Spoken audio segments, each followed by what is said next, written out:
A woman who went missing last week in St. Augustine has been found dead. St. John's deputies recovered the body of Marianne Burchell in a wooded area behind a home on Pinter Road on Memorial Day. The 76-year-old woman was reported missing last Wednesday from Vale Point Road in St. Augustine. Her cause of death will be determined by the medical examiner.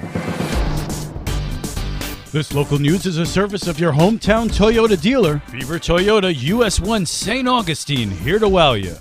Don't wait for an approaching storm. I want you to be prepared today so that if something does begin approaching our area, you are ready. Hurricane season begins tomorrow. Liz Ryan spoke to St. Johns County Emergency Management Deputy Director Kelly Wilson. Are you ready and fully stocked for hurricane season? If you still have a few items to check off on your shopping list, you can skip the sales tax on certain items through June 9th. Kelly Wilson tells us what some of them are. Quite a few things that you'll need to build your disaster supply kit. For example, any sort of portable self-powered radios, batteries. Pet food is an interesting one. $10 or less have wet pouches of pet food. $15 or less, you can do manual can openers. There are things like toilet paper and napkins and laundry supplies and trash bags and hand sanitizers. It's an incredible list of things that are really going to help folks get that disaster preparedness kit going. They even have generators that are under $3,000 are tax-free right now as well. For hurricane preparedness tips, go to the county's website, sjcemergencymanagement.com. And for a list of the items included in the sales tax holiday, go to floridarevenue.com/disaster prep.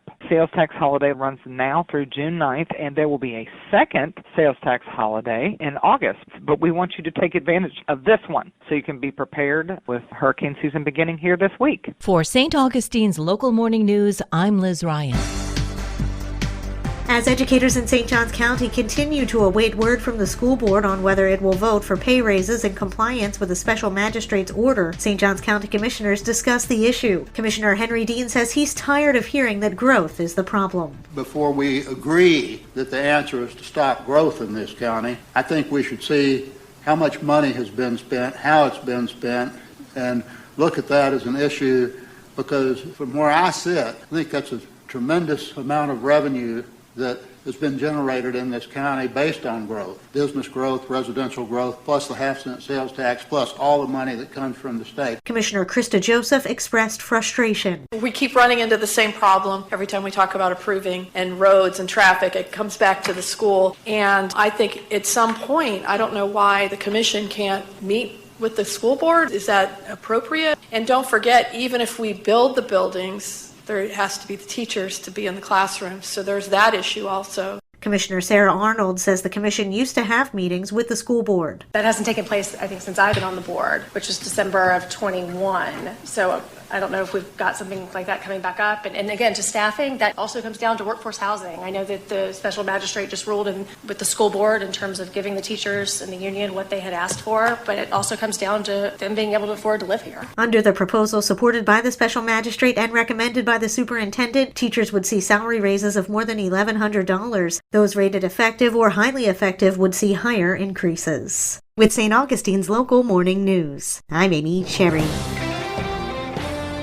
The 2023 season of Music and Art by the Sea continues today. St. Augustine Beach Art Studio President Paul Slava says they have a great performer lined up for the second event in the series. This week's concert is Elizabeth Roth. She's a fan favorite, and she's there almost every other year. And with her, the new food truck, which is a different food truck every week, compliments of Village Garden, is going to be Big Island Bowls. But it's more than just a concert. What we want to do to complement the music each week is have something a little different. Besides staying open later, which the Art Studio does, this week we'll be having artist Patty McGee. And she's also an author, and she has her book, Art with Intention. And it's more of an instructional book. It's almost like philosophical. Gets into her creative mind and how she creates a piece of art. And it's all in the same complex. In the County Pier Park. So while you set up your chair, walk on over to the Art Studio and take a look at our new exhibits and art, and even buy yourself something. We'll even hold it for you so you don't have to lug it around the concert. The exhibition opens at 3 p.m. DJ Danimal kicks off the show at 5:30 p.m., with Roth taking the stage at 7 p.m. Visit sabca.org for more information. For St. Augustine's Local Morning News, I'm Rich Petchke. And now you're up to date with St. Augustine's Local Morning News. I'm Rich Carroll.